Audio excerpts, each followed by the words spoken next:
Every sport has its untouchables. Jordan's perfect 6-0 finals record, Bolt's 9.58, Gretzky's 1,000-point gap. But tennis is built on eras of impossible dominance. Stats so ridiculous, they almost sound made up. These are the tennis records that will never be broken. Probably. Let's start with a number that barely makes sense. 16,950 ATP ranking points. That's Novak Djokovic in 2015, a season where he basically owned tennis. He won 3 of the 4 Grand Slams, reached the final in the 4th, and racked up 6 Masters titles along the way. To beat that, you need to win every major, most Masters, and probably the ATP finals all in one season. The ranking system itself now makes it mathematically near impossible. So unless someone plays 2 seasons at once, Novak's mark is safe. Now let's talk about dominance that borders on absurd.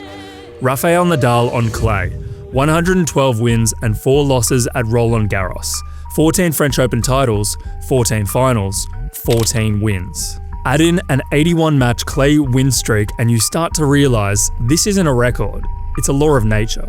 No other player has ever owned a surface like Nadal owned clay. He didn't just win, he destroyed. For someone to match that, they'd have to win every French Open from now until 2040.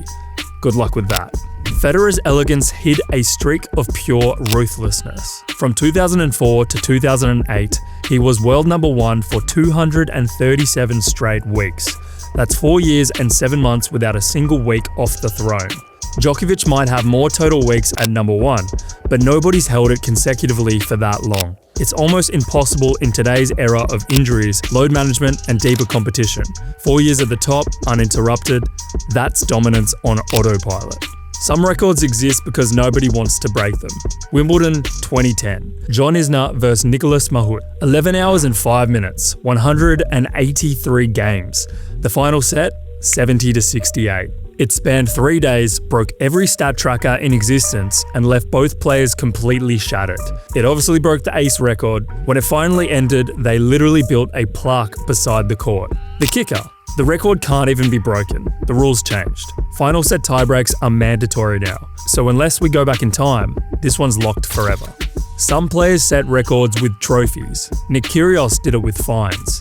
Over $540,000 US in penalties for code violations, outbursts, and general chaos. That's more than double the next closest player. It's the kind of record that's both legendary and expensive. $500,000 in fines. That's one way to leave your mark. The Master. The toughest tournaments outside the slams. 9 of them across every surface, every condition, all year long. Only one man has won all 9, and he didn't just do it once. He did it twice.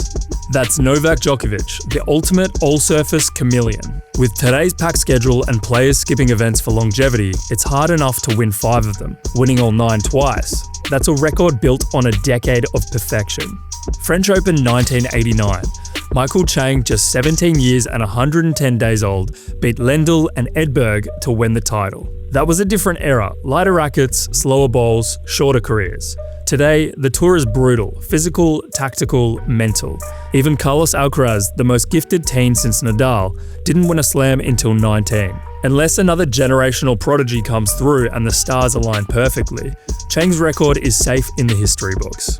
God save the king.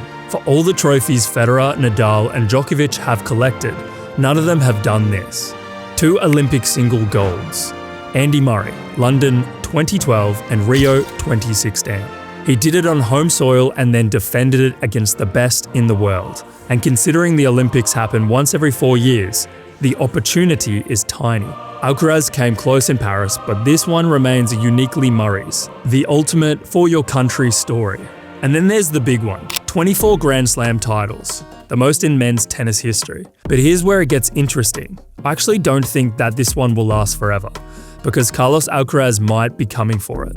At 22, he's already won 6 slams in just 3 years. If he keeps that pace until age 35, he'll be in the conversation. Durability will decide everything, but if anyone can challenge Novak's 24, it's the kid who beat him at Wimbledon. Finally, the stat that sums up Djokovic's whole career. 80 Masters semi-finals, 60 finals, and 40 titles. No one else even comes close. To hit those numbers, you'd have to make the semi-finals of almost every Masters event for a decade straight.